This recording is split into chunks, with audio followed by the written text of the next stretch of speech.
that's not, you don't know, that's not how it works. So, door knocking was something pretty cheap, so what I did was I created a bunch of door hangers with some information about me, and that way, because you'll find out when you knock on the door, a lot of times, especially during the day, people aren't home. If they were home, it was the same thing. It was a very similar script. Start off with a hello, get to know the individual, let them know that, like, hey, I'm the market specialist, in your neighborhood, and,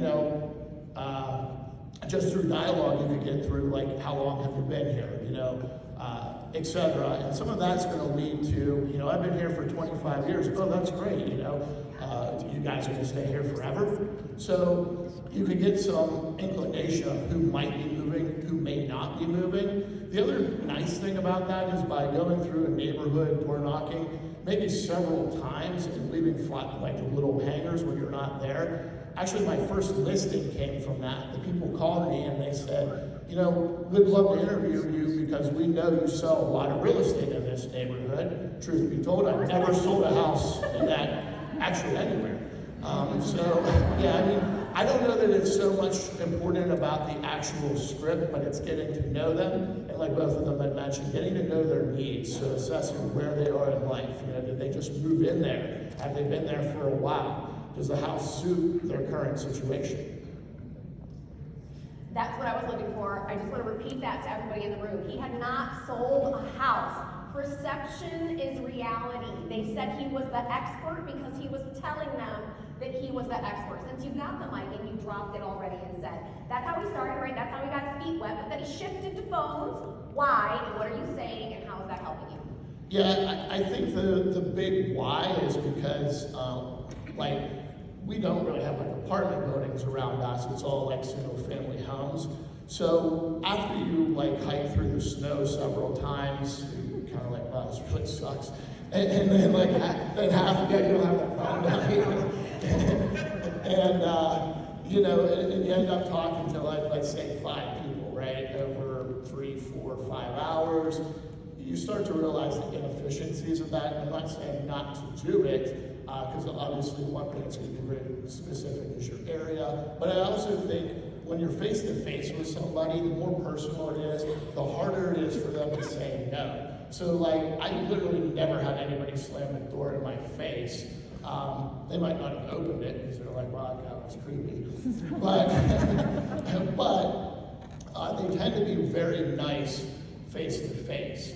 Over the phone, surprisingly, once I shifted to that, I actually didn't know what to say initially. I just went online and found some people. So I'll spare you, maybe some of the initial conversations because that might not be good advice. But for one thing, over the last few years, and actually still now, one of the things circle prospecting is found that it was more effective than I thought it actually would be. And so our conversation was pretty simple.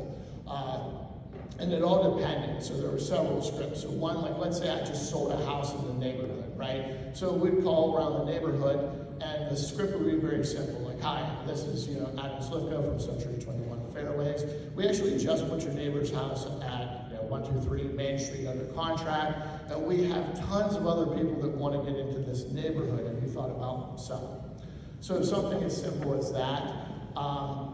If people hadn't been, one of the things that we started doing over the last couple of years was okay, that's great, I understand why I'm living here, this is a wonderful neighborhood, how long have you been here? Cool. Well, hey, just wanted to let you know that I'm sending out some important information monthly about the market to everybody else in your neighborhood. Would you like that information that all your neighbors are getting? And kind of toning it like that, or saying all your neighbors are getting it, even if they don't really want it, they also don't really want to be left out.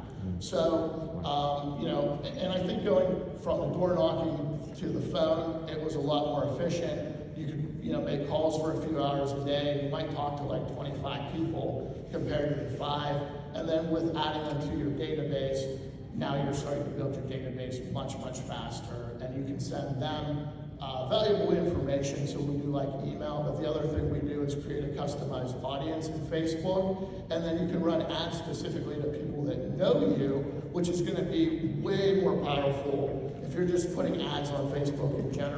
probably wasting your money if they don't already know, like, and trust you. All right, awesome.